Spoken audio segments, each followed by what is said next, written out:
I started reading literally everything I could find about Christian nationalism, American Christian nationalism. Basically, no one is using the term before 2006. It appears in a few obscure places, but really no one is using it. No one is saying, I'm a Christian nationalist or Christian nationalism is a good thing. What you begin to see in 2006 is a steady stream of books, usually by polemical authors, by activists, by journalists, who are sounding the alarm bells. A group of Christians want to take over America for Christ and oppress literally everyone except for white Christian males. And we should be very, very afraid. I mean, this is just ridiculous literature, frankly.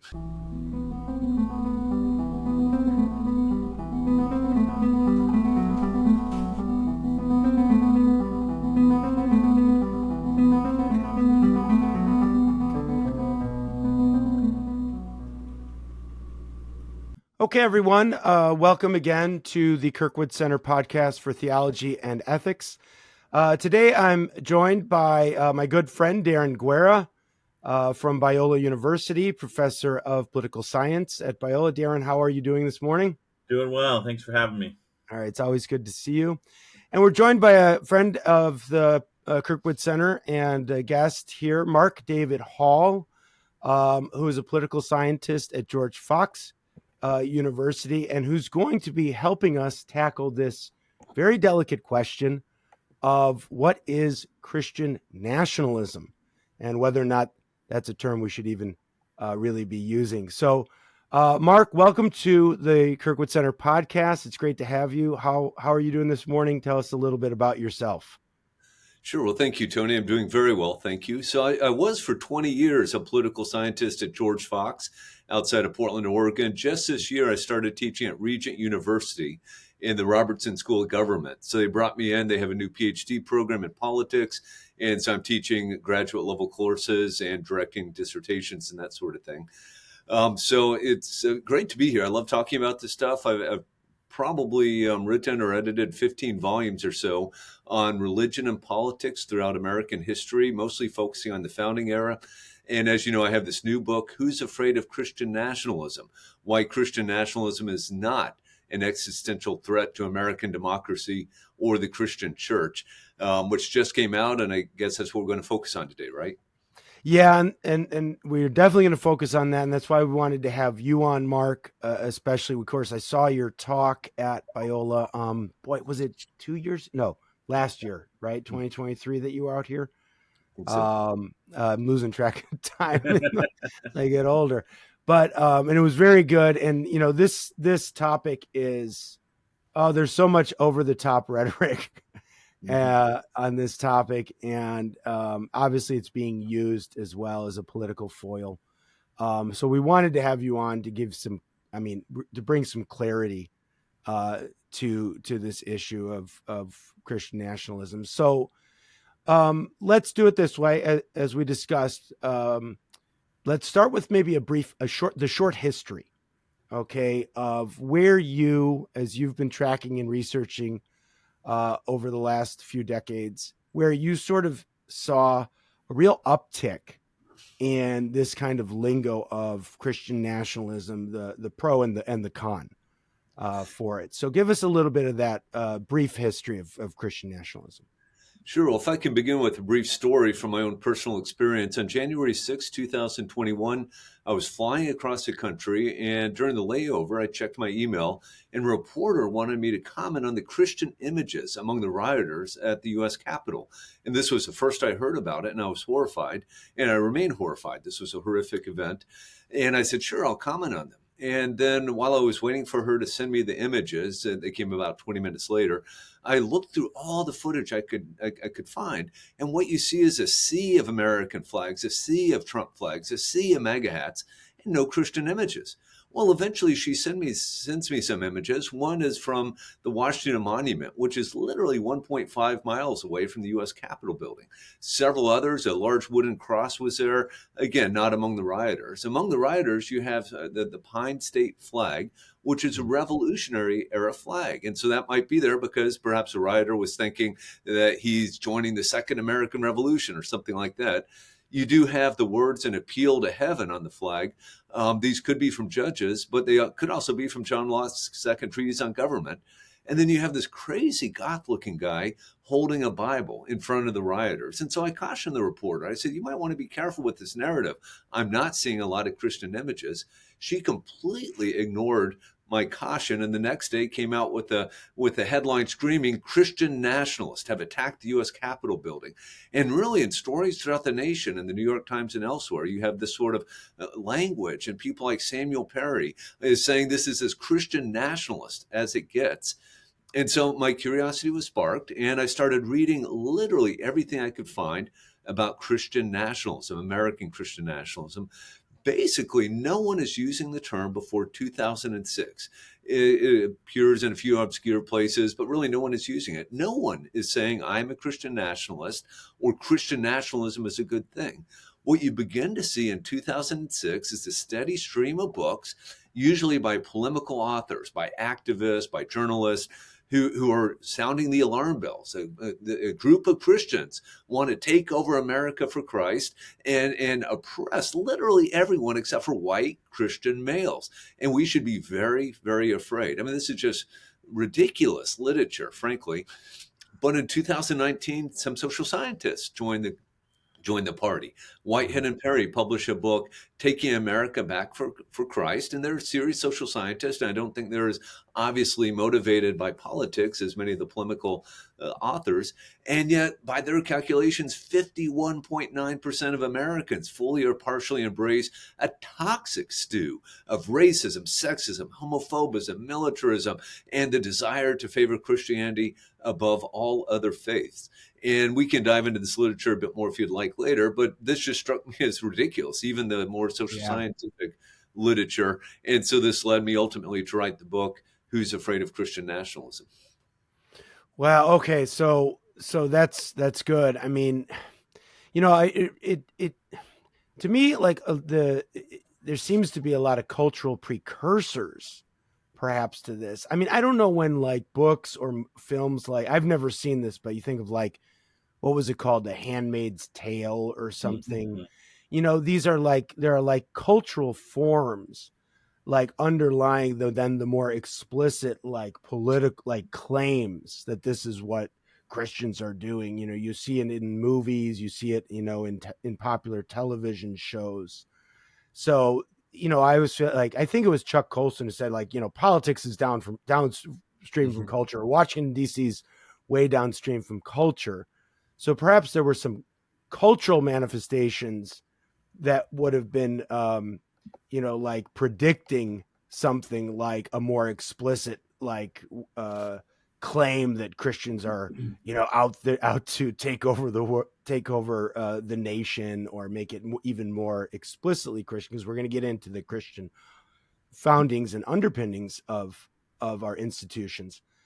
But yeah, but around 2006, then there's this more like dramatic kind of claim. So, And go ahead. Yeah, Darren. There, politically, if you are someone who's deeply philosophically progressive or on the left, and you think Christianity is a problem for the country, but you know that politically you can't go right after Christianity. Yeah. So if you can kind of conjure up a boogeyman of some sort, Christian nationalism, and then you start painting everything Christian with this Christian nationalist swipe, then that can be more effective politically for you than going after good Christians who are on the left and the right, who are they go to church and they read their Bibles and they're good citizens. That's not politically advantageous. But if you can create a boogeyman, then now you got something you can go after. Well, and with sort of the second, I imagine too, with sort of the second or third iteration of the sexual revolution, right? That's kind of starts in the early 2000s with the push towards what eventually became Obergefell and Hodge, same-sex marriage. I mean, a lot of the, and then the LGBTQ stuff. Seems to be yet another way to sort of take out the main kind of a roadblock to, the fully liberated, sexually liberated society. Right. So, well, okay, Mark, you mentioned one team of sociologists in this brief history here of claims of Christian nationalism and Christians trying to retake the cult, the nation for Christ, and that was Whitehead and Perry. And you've written several articles about the book that they what was the name of that book again, and when did they publish it? I believe it was 2019. It's an Oxford University Press book, and it's Taking America Back for Christ or something like that. That's not the exact title. Taking America. Yeah, and so let's take a closer look at what they did then in the 2019 book. What was good? What was bad? What was maybe ugly? Good being, that maybe they pointed out some things that were accurate, true. Bad, maybe they made some mistakes that they shouldn't have made. Maybe, and then if you think ugly, if they sort of skewed things intentionally, I don't know. But so let's talk about the Whitehead and Perry book a little bit more. Yeah, sure. So the first substantive chapter of my book addresses a polemical literature, people like Andrew Seidel and Catherine Stewart, who are really just making things up, relying on rhetorical excesses. Paul Miller, himself a critic of Christian nationalism, agrees with me. This is just ridiculous literature. Whitehead and Perry, I would like to think, are acting in good faith. They're concerned by what they see. They do see these politically active Christians that they believe are dangerous. And so they come up with a scale to measure Christian nationalism, and it involves responding to 6 statements. And if you strongly agree with the statement, you get 4 points. If you strongly disagree, you get 0 points. And so you go through the 6 statements, add up your points, and then you end up being an ambassador, an accommodator, a rejector. They have 4 different labels. And the problem with the statements is only one of them gets at anything that I really think approximates Christian nationalism. That's the very first statement. Congress should declare America to be a Christian nation. So that would indeed obviously be favoring Christianity above other faiths. I'm not sure it would have any real world consequences other than maybe to disappoint or maybe scare some people. But, there's no obvious implications for law and public policy. They then go on to ask 3 questions getting at whether or not you support a high wall of separation between church and state. And we can argue about whether a high wall of separation between church and state is a good thing or not.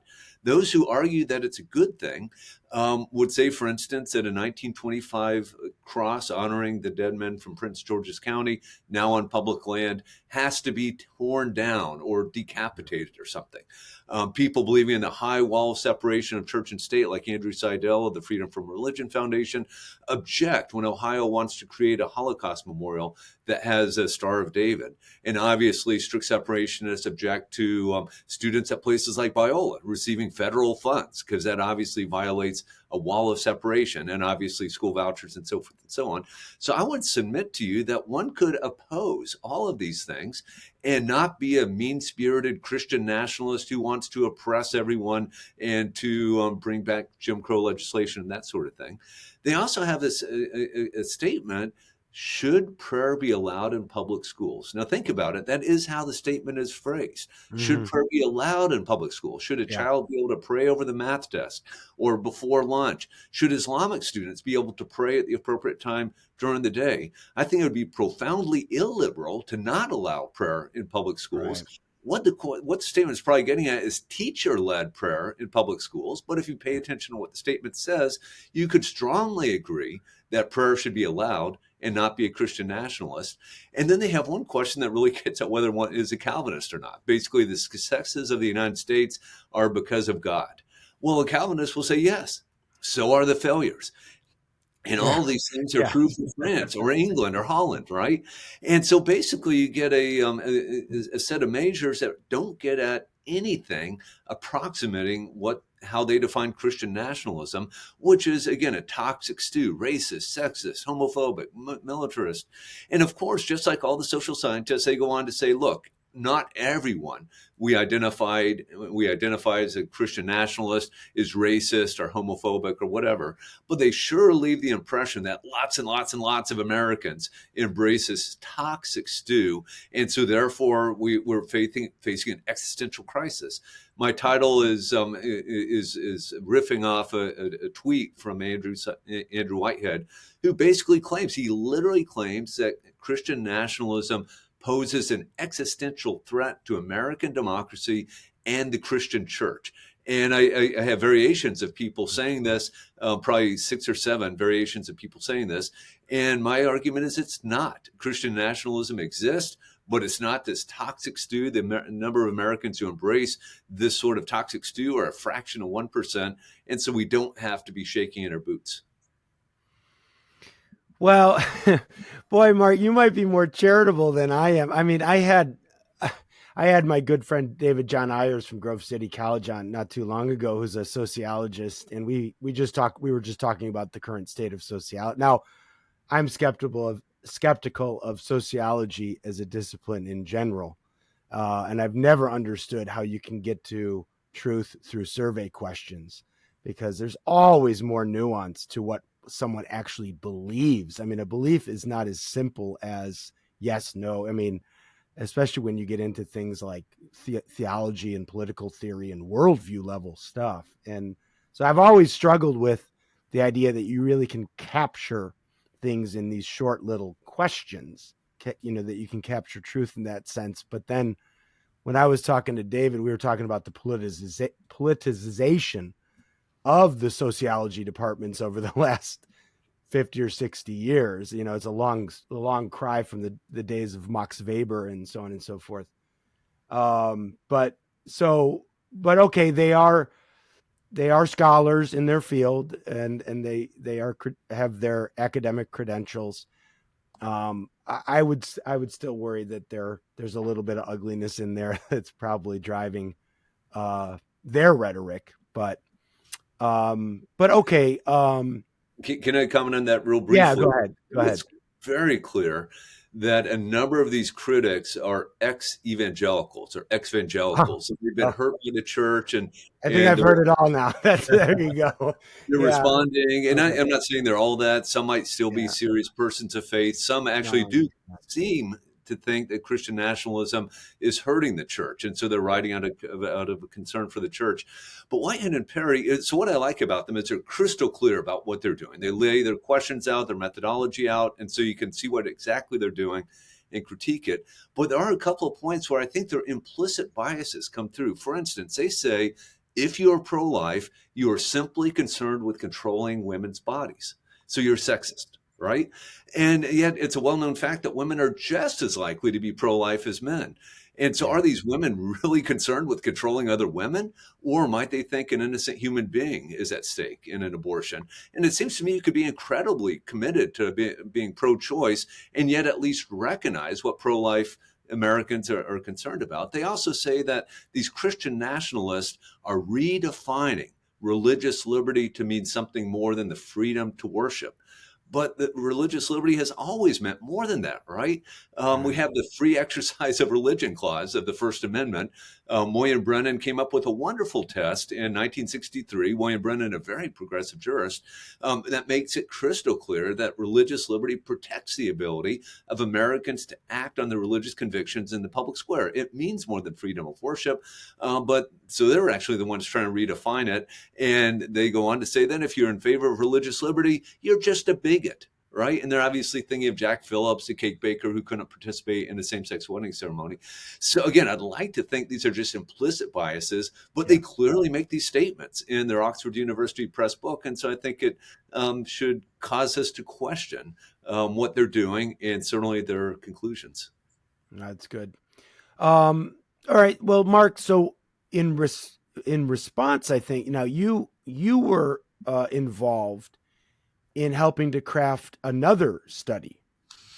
And you were able to work on some of the questions and try and at least get some of these probing questions a little tighter than perhaps what Whitehead and Perry used in their questions. So maybe tell us a little bit about that study and how you were able to help out and maybe get a little bit of a better gauge on who actually is a Christian nationalist or not.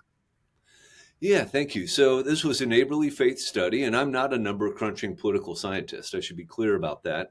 But they had number crunchers involved, and so they allowed me to help shape some of the questions. And so I tried to come up with some more pointed questions that clearly involve favoring Christianity as a matter of law. So, for instance, and I'm paraphrasing here, but all the questions that I helped frame are in the book. Um, Teachers and coaches should be permitted to lead students in Christian prayer in public schools, right? So there you clearly are getting teachers or coaches leading prayer, and it's Christian prayer, not just abstract prayer. Right. Only Christian monuments should be permitted on public land.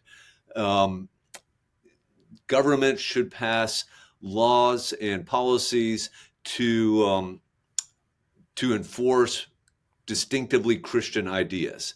So things of those nature that really do get at whether or not one wants to favor Christianity or not. And there's another battery of questions that involve things like women responding to the statement, women have too much power in America. Jews have too much power in America. African Americans have too much power in America. And what that allows you to do, then we can come up with and define who is a Christian nationalist according to this study. And what this study finds is about 10% of Americans are Christian nationalist adherents. They really do want to favor Christianity above other faiths. The interesting question then becomes, okay, fine. They want that. And I think there's good reasons to say they're wrong in wanting that. But do they combine that with racism, sexism, anti-Semitism, and so forth? And the answer basically is not really. Something like 9% of Christian nationalist adherents think Jews have too much power in America. So you could say that's anti-Semitic. But guess what? Of the overall American population, 9% respond affirmatively to that statement as well. So Christian nationalists, in other words, are no different from the rest of the population.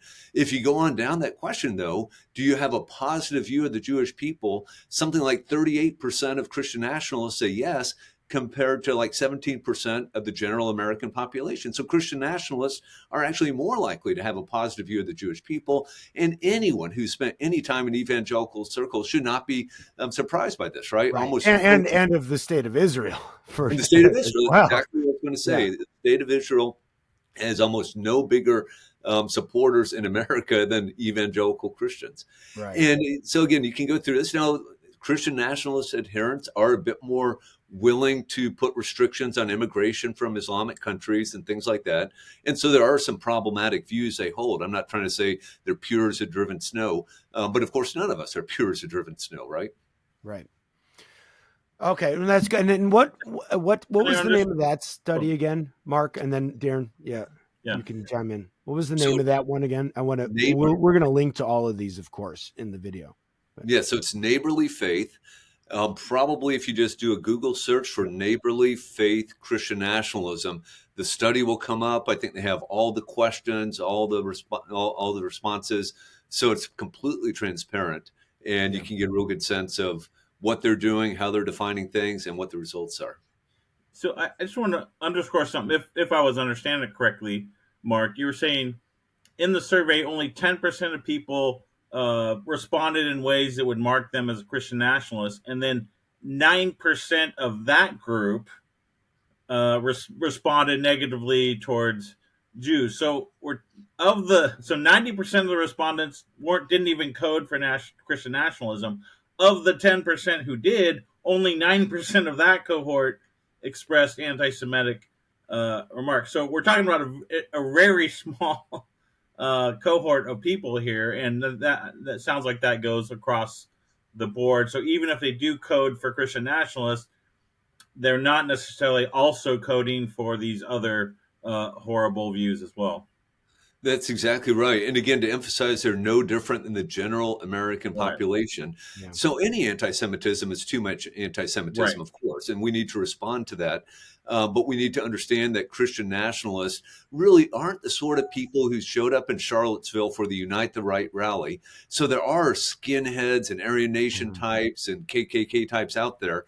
But we need to understand that's a tiny fraction of 1% of the American people.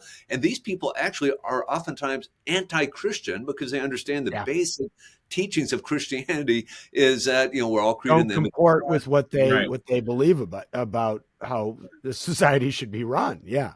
Exactly. Yeah. I mean, Exactly. they're at odds with with basic Christian teachings. One thing I think is worth pointing out too is that in the critical theory literature, um, whether it be critical race theory, critical gender theory, you fill in whichever type, there's been a long history, 30, 40, maybe even longer history now in that literature of trying to connect Christianity to other kinds of, pathologies, right? Like white supremacy and so on and so forth. So as to, and again, I think it's just another move because ultimately what a lot of, not everybody, but many on the left, again, the idea is to get rid of, I'd say most specifically, the moral teachings on sexuality Mhm. of Christianity. And this is again another way to sort of take out the main roadblock to this totally liberated sexual society.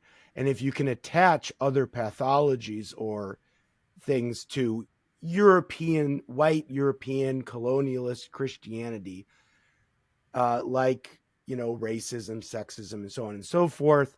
It's another way to attack your main enemy, right? Your foe, your Mhm. great foe. Okay, so we have sort of discussed now some of the over the top rhetoric, some of the, I'd say, messy and biased attacks on the idea of Christian nationalism, some of which might bear out because there's always a small percentage that is that leans, it goes extreme.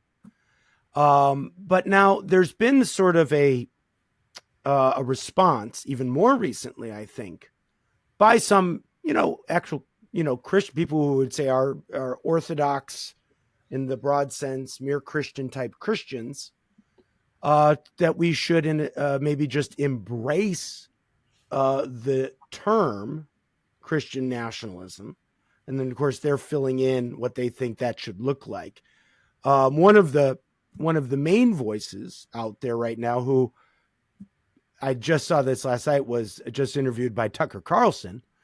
Of course, he's getting more and more sort of interviews and playtime. Is Douglas Wilson, the pastor up in Moscow, Idaho. I think the name of the church is Christ Church. Mhm.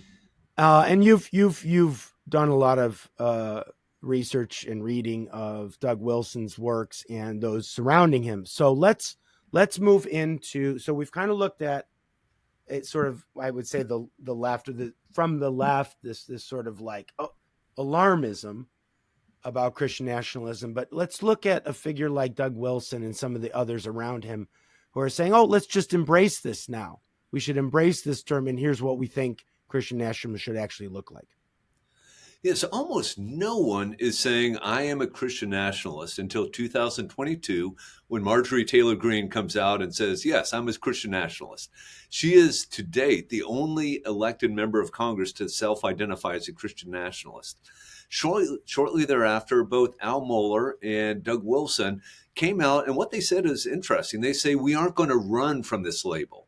We can accept this label and redefine it. And so they attempted to redefine it into something very different than the critics were describing. So I think this was imprudent, but they're free to do what they want. And then, of course, you have two books come out in the same year by Torba and Isker and Stephen Wolfe, actually advocating for Christian nationalism. So they're not only not running from the label, they're actually advocating for it, pushing for it. So basically, Doug Wilson says this: look, we have three options. We could live under one world government. We could live in an international order of failed states, or we could live in an international order of nation states. I prefer that last option, so therefore I guess I'm a nationalist. All nations are informed by some sort of worldview. It could be communism, it could be atheism, it could be Islam, it could be Christianity. I prefer my nation state to be informed by Christianity, so therefore I guess I'm a Christian nationalist. Now, one of the interesting things to observe about all of our serious advocates of Christian nationalism, I'm not counting Marjorie Taylor Greene among that crowd, is none of them are actually nationalist. Really, when push comes to shove, they aren't talking about the United States of America becoming a Christian nation, or any other state for that matter, they're talking about localities. So Stephen Wolfe, for instance, says the United States of America is a failed nation. The best we can hope for is that a Christian nation can arise within the boundaries of the United States of America. And so he's really using nation there in a way that we usually don't, right? A small local unit, maybe an entire state like Alabama, maybe a county within the state of Alabama, maybe a city within that state, or maybe we're talking about Moscow, Idaho, right? A city within the larger state. And so what they're doing, all of these folks are post-millennialist or amillennialist. They believe the kingdom of God is advancing. It will prevail. They're Calvinists, right? We know they will prevail in God's sovereignty.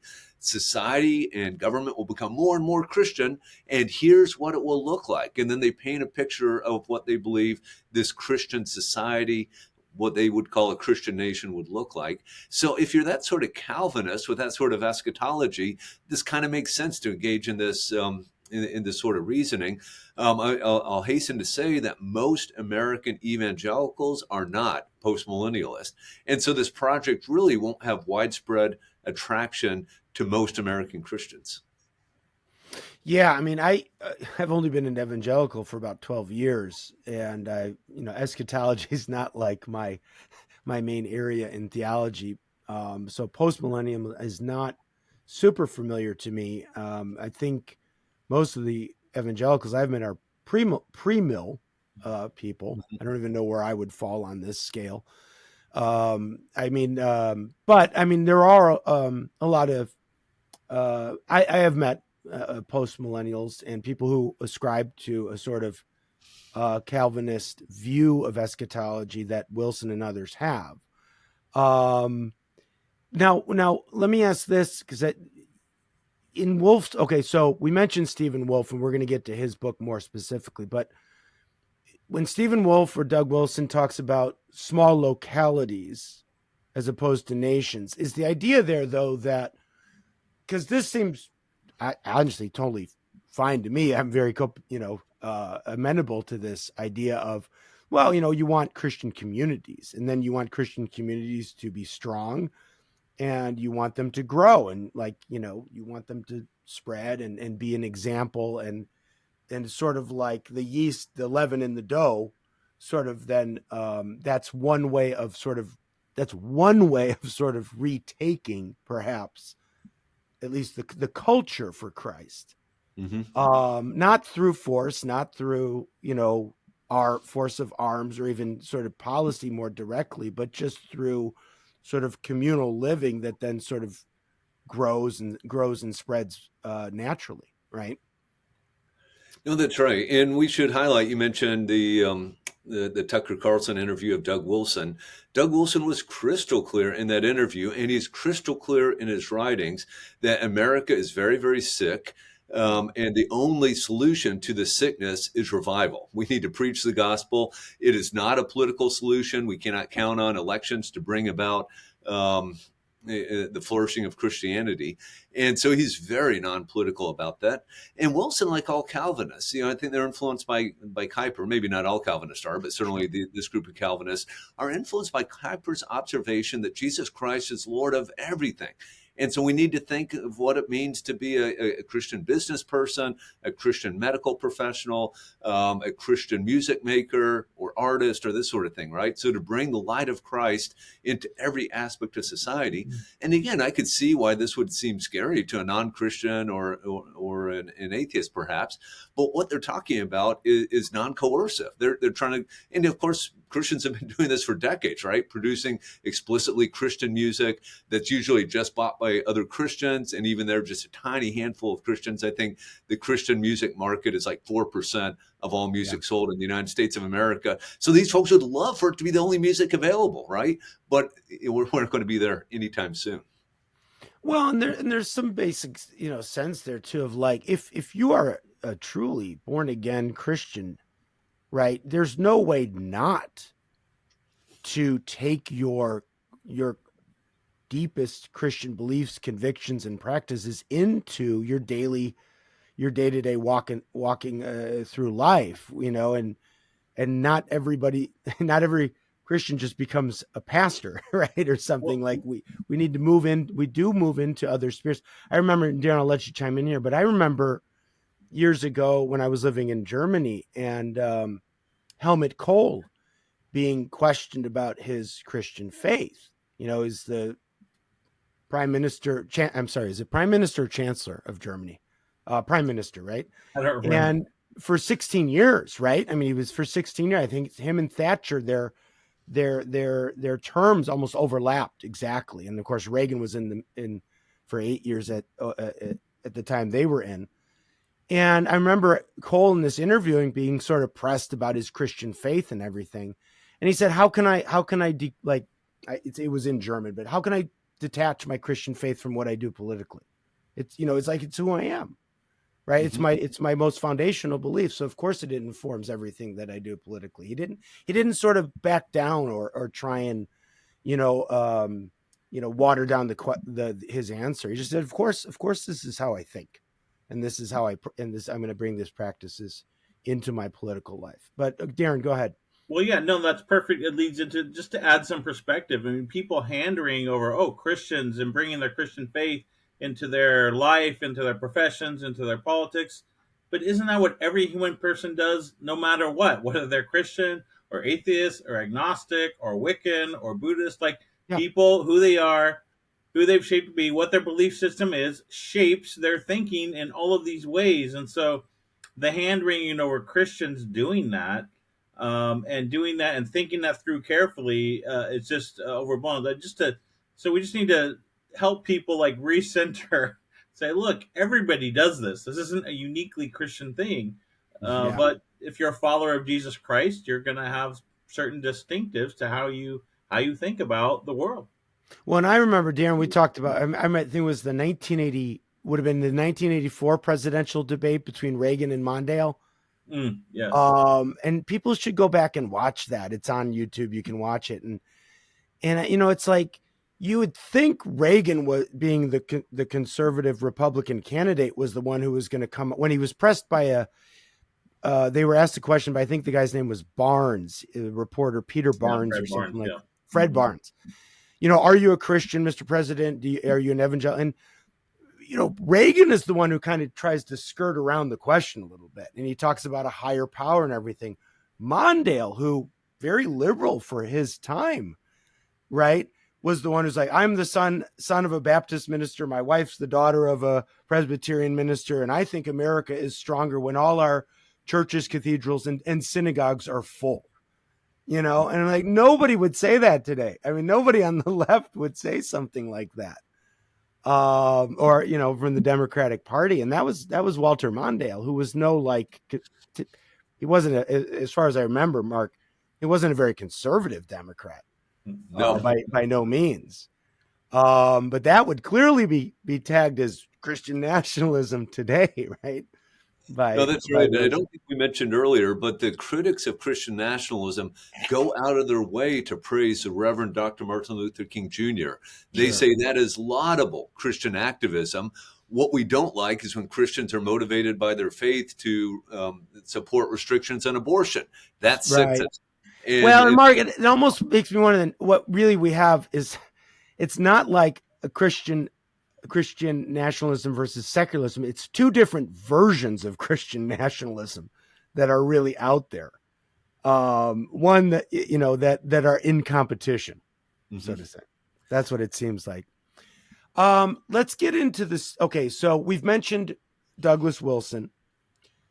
People out in our audience will be familiar with him. So, I think a lot of what Doug Wilson says is really good. I don't know all of his theological commitments, so I'm not going to comment on those. But, there's a couple authors that are associated with Wilson that you mentioned in one of your articles, which again we'll link to. Before we get to Stephen Wolfe's book, which you say is a more scholarly and more serious text, a text that has to be taken more seriously. There was a couple other books you mentioned, one by Torba and Isker. So maybe there's some criticism here that we need to levy against some of these folks who are putting out a view of Christian nationalism. So talk about the Torba and Isker book and what you think are some of the issues with that.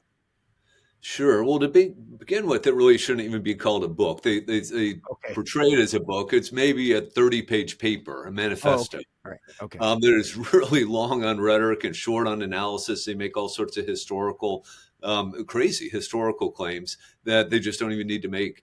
And then so much of it is actually, I did a review of it, and I think I called it the Protestant Benedict option, because really so much of it is not about politics. They talk about the virtues of Christian education and avoiding the media and sharing the gospel, things like that, right? So it sounds like really they've given up hope that America could be a Christian nation, or even that states and localities could be Christian. Okay. And what we should do is focus on being good Christians. And so a lot of what they encourage people to do, I actually don't mind. But yeah, it really can't be taken seriously, despite the title, as an argument for Christian nationalism. Stephen Wolfe's Case for Christian Nationalism is a very serious book. It's a very dense book. A lot of it is spent investigating the political theology of 16th and 17th century Calvinist, and I think he largely gets his political theology right. The move he makes, and I'm critical of, is he says they got everything right, and we should move back to their views today. And so in the 21st century, we should adopt these 16th and 17th century Calvinist views. What I point out in my review of his book is the Calvinist movement moved on. So in 1788, for instance, when the Presbyterians in America revised the Westminster Catechism, they get the government out of the business of calling church synods. The original Westminster Catechism allows for that, and the Americans say, no, we don't want to do that. These America's founders, who were overwhelmingly Calvinist, embraced religious liberty for all. Stephen Wolfe, on the other hand, would have religious liberty for Protestants. Others would be banned or banished.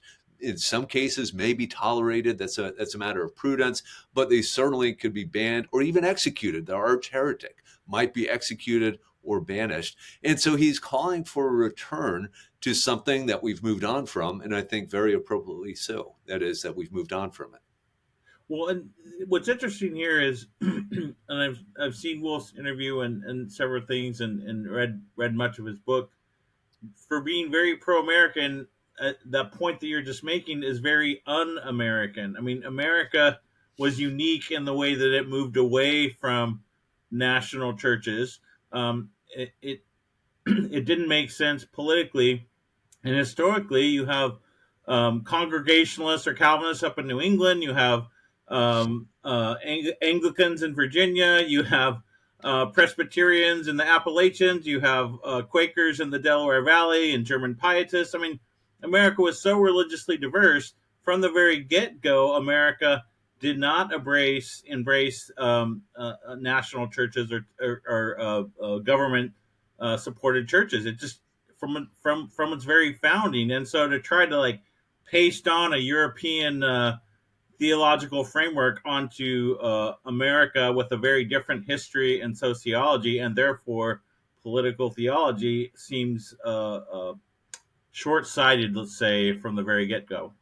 No, it is. And as you know, Darren, I know you know this, some colonies and states had established churches. Yes. Well, by the founding era, we're moving away from that. And Yep. oftentimes led by pious conservative Christians that recognize when government runs a church, this never works out well for the church. I would say that Wolfe is not particularly pro-American. He thinks maybe America was a good thing in the 18th century, maybe the Puritan colonies were good. But today he says the United States of America is a failed nation.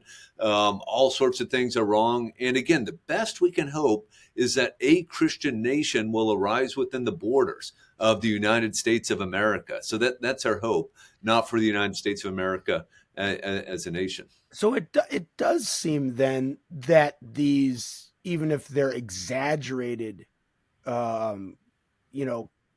alarmist concerns by those on the left, they're not really, they can't, it's not really targeting what Wolfe and Wilson are saying, because they're not talking about some kind of, I mean, it seems like those on the left, what their word is some kind of like political overthrow by radical, whatever Christian, extremist groups. But Wolfe and Wilson they seem to be almost like, I don't want to say like, but we give up. Like it's America's kind of over, it's done.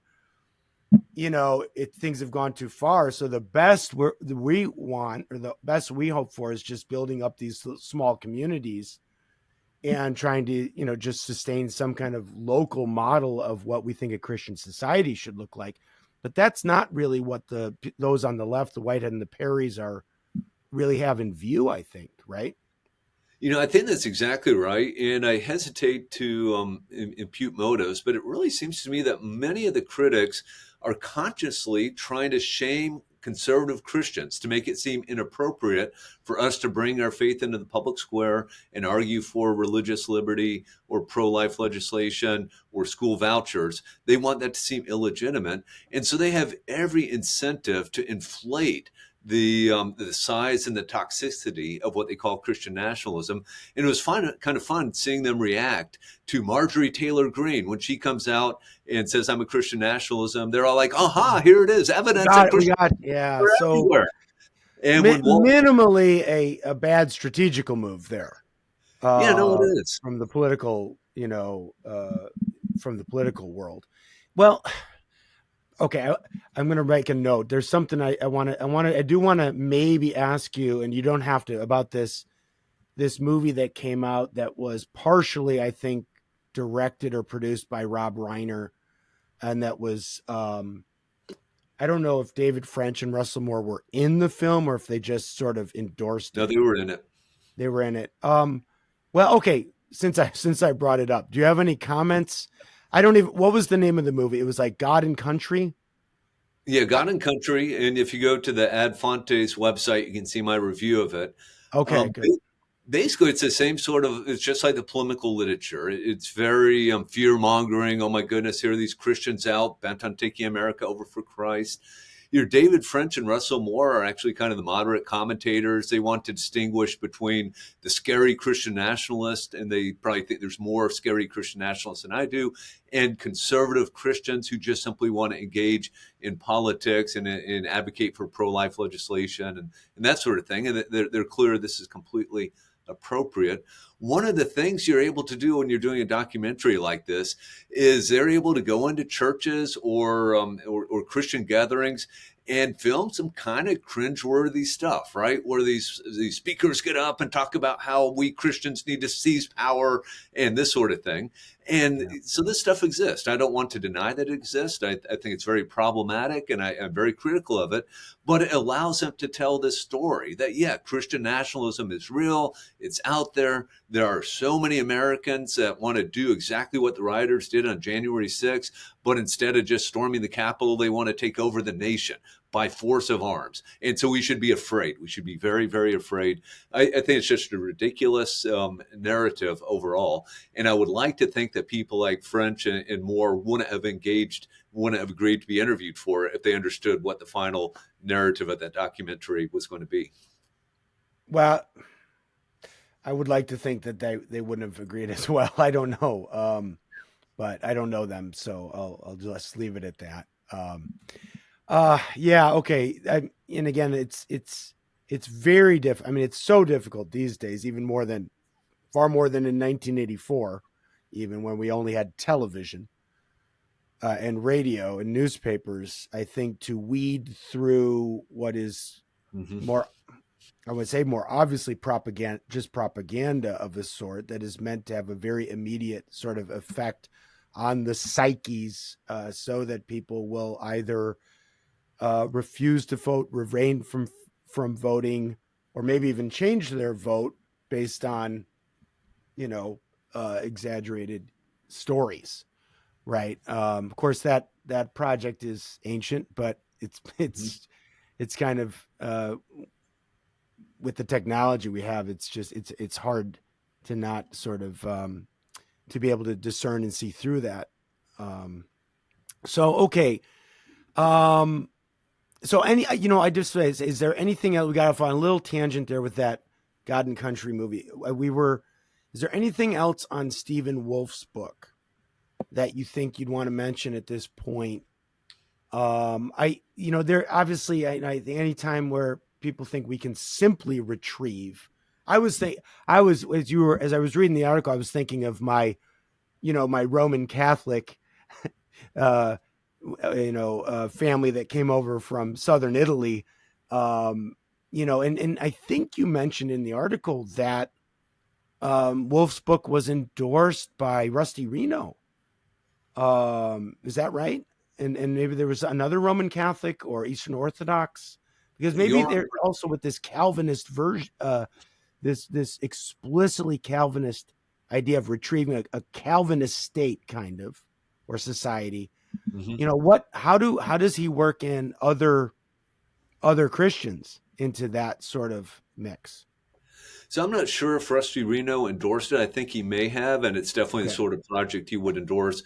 Yoram Harzoni, the Jewish Azoni, right? Yeah, yeah. political scientist, did. I think his position is this: Israel is a Jewish nation, and so it ought to be Jewish, and the state should support Judaism.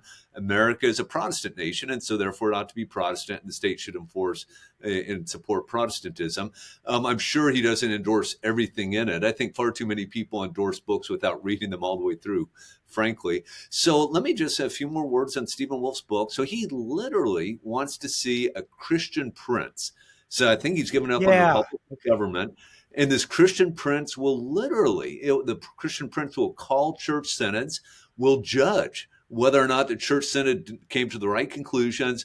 The Christian prince will punish the lazy minister and, of course, enforce an orthodoxy, killing arch heretics or banishing them and this sort of thing. So I think there's just all sorts of excellent constitutional, prudential, biblical, and theological reasons to reject all of this. I think there's just no good reason to embrace it, even if you are the sort of Christian that would be okay under this sort of regime. There's just every reason to reject it. Darren,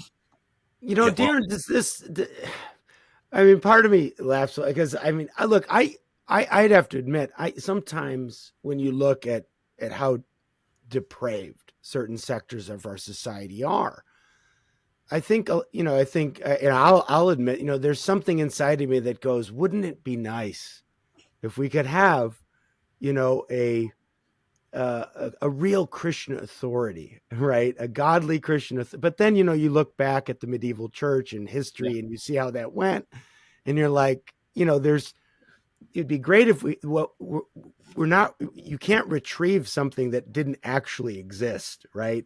Maybe the idea of the Holy Roman Empire was there with the dual order of the Ordo Secularum and the Ordo Ecclesiasticum or whatever, where the Pope and the Emperor would work hand in hand to ensure a virtuous and just society. But I remember what Voltaire's quote about the Holy Roman Empire was neither holy nor Roman nor an empire. And certainly on the first point, it wasn't. I mean, there was, but Darren, some of this sent like Wolfe's idea of a Christian prince. Is this anything like this in the Roman Catholic world, this integralism that we've talked about a little bit? In a way, it's a Protestant version of integralism that's unique to the Protestant character, the Protestant ecclesiology. And so what you see in the Protestant world, back in history, is you had Protestant establishments in nations. So, you want Christian nationalism.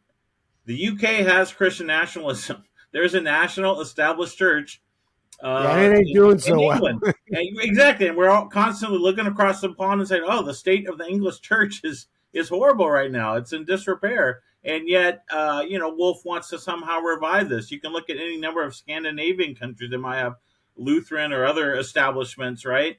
So this is not new. It does exist even today, just not in America, as we said, because of our unique history.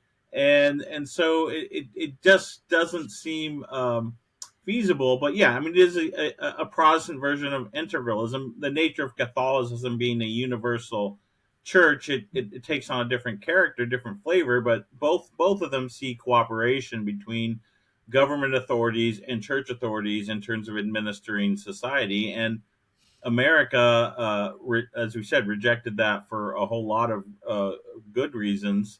As Mark has said, constitutional, prudential, historical, sociological. Like, there's just nothing like that would even work in the United States. One of the things you put your finger on, Tony, is that there is this dissatisfaction with liberalism, the sort of liberalism that allows for drag queen story hours and for pornographic books to be made available to elementary school children and this sort of thing. Yeah. And I think the overreaction to these concerns is to throw liberalism out of the window. And here I'm talking about political liberalism, and to embrace either Catholic integralism or Protestant nationalism. And I think there's a middle way that we could say, look, we don't have to have drag queen story hours and pornography in elementary schools. We could come together as American citizens and form coalitions of Islamic citizens and Jewish citizens and Catholic citizens and Protestant citizens and probably a lot of secular citizens, and say, can't we agree that elementary school children shouldn't be exposed to pornography? We aren't even going to try to ban it, across the state. Just let's keep it out of the public schools. And similarly, it seems to me there could be ways of saying, look, library spaces will be made available only for events related to our mission, which is to make books available to the public and maybe videos and that sort of thing. And so I think we can get at some of these concerns that probably do require somewhat of a political solution without going all into integralism or Protestant or Christian nationalism.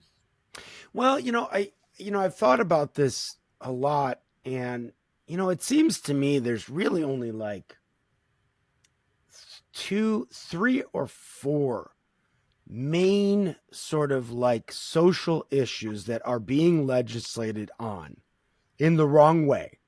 Mm-hmm. That were they overturned, were the tide to shift on these 3 or 4 issues. And they're almost, again, I say they're almost all related to human sexuality, mm-hmm. right? Which is because it's most fundamental to the cohesion of a society. I mean, the embodied, interactions in this society, and to our kind of like our psychological makeup, our overall health, mm-hmm. right? So, and those are the big 2, 3, or 4, which is abortion, it's marriage, and it's, the transgender issue, and those are, immigration. It's like, well, I actually tend to think there's more agreement on immigration. It's more of a pragmatic problem. Like, how do you actually do gun control? Same thing. I feel it's a more practical problem. How do you do, better gun control? I think, people are generally against violence. They're generally against sort of like illegality in general. But when it comes to these issues of the human person, what is a woman? What is a man? Transgender surgeries and people trying to live as a man when they're obviously a woman, or vice versa. And then the killing of babies in the womb. These are the issues we're talking about. I don't see a lot of other ones that are really driving the political debate. Maybe if the tide did shift on these, others would emerge and whatever. But, and these are the ones that where an Orthodox historic Christian theological teaching, both Roman Catholic, Protestant, Eastern Orthodox, is again the main sort of block to this sort of fully liberated society, which of course we know would only enslave us even more. Mm-hmm.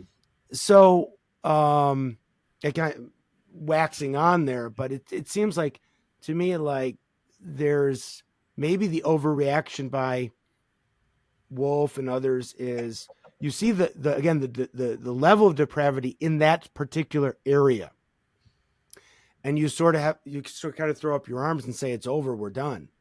Where I think if things were to shift on those 3 or 4 big issues, right, where there was a coalition of, I think it was Will Herberg, was he the guy who wrote Protestants, Catholics, Jews back in the 50s or 60s, where I don't know if he coined the term American civic religion.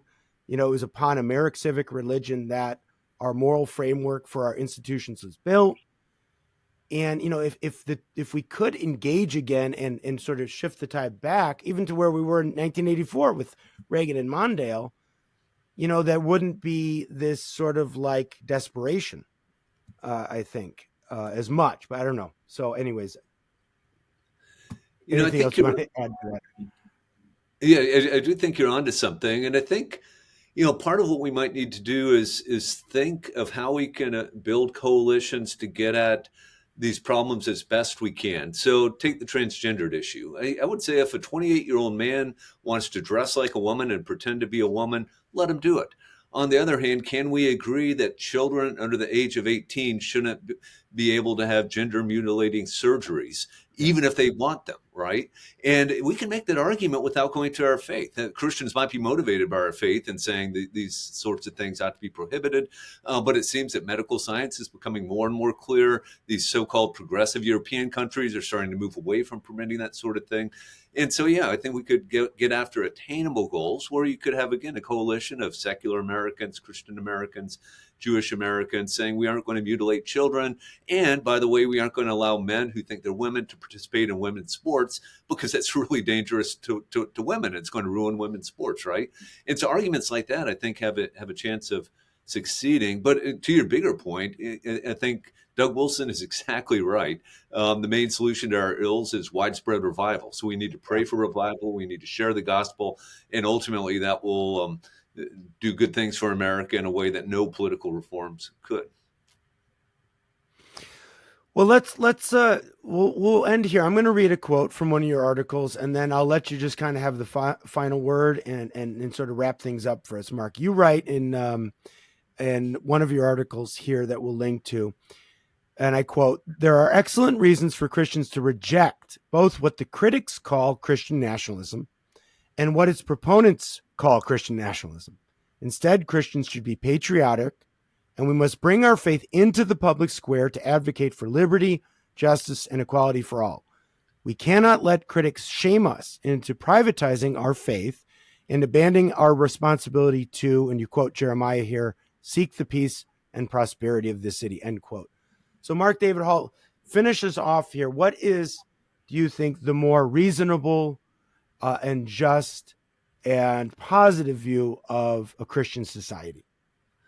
Yes, I think Christians in representative democracies like the United States of America, England, France, Holland, we have a responsibility. We have the ability to vote. We have the ability to speak publicly on matters of public concern. And so if we don't act, that in itself is a form of action. And so we should be out there advocating for the least of these, the protection of innocent human life, make sure our brothers and sisters are taken care of, whether they're homeless or drug addicted. And we need to seek solutions to these problems. Some of them may not involve the government.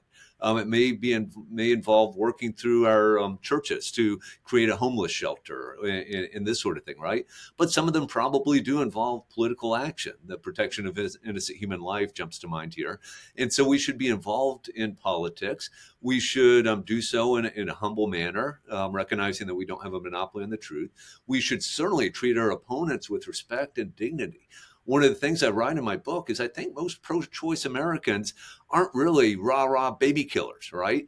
They just have a different view of abortion, that a woman has the right to autonomy to control her own body, and therefore she must be permitted to make this choice, as lamentable as it might be.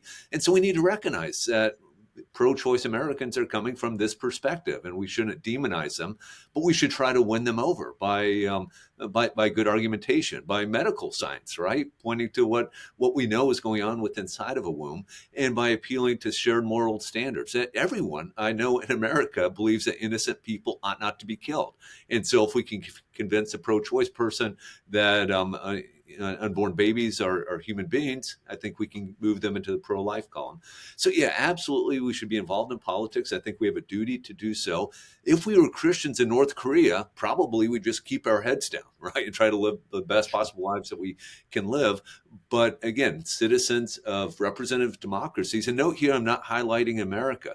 Everything I say applies to Christians in England, Holland, France, Switzerland. So this is not bringing God and country together. It's being a responsible citizen, a responsible Christian citizen. Darren, did you want to add anything before we close up here? No, I think Mark has tied it up very nicely. I would just underscore that we are a representative democracy. People have a chance to build coalitions with like-minded and people who they disagree significantly with, but we can find common ground in politics, and our system allows and encourages us to do that. And I think sometimes we forget that by getting distracted by the radical left or the radical right, and we forget that we can build coalitions. And Tony, you said to address some of these 3 or 4 or 5 key issues that seem to dominate the public space. And so, yeah, I just want to underscore that. And again, Mark has written a great book here, Who's Afraid of Christian Nationalism, with a very sober, scholarly look at how to think carefully about this and maybe ratchet the temperature down and focus on the real human goods that can be achieved when human beings cooperate. And Christians have been known to do that throughout history, and certainly in American history, cooperating and collaborating with people they disagree with. And this project, the American project, meaning doesn't really it doesn't really work without that that commitment to the civic good, the common good, and working with people that we might disagree with in any number of ways.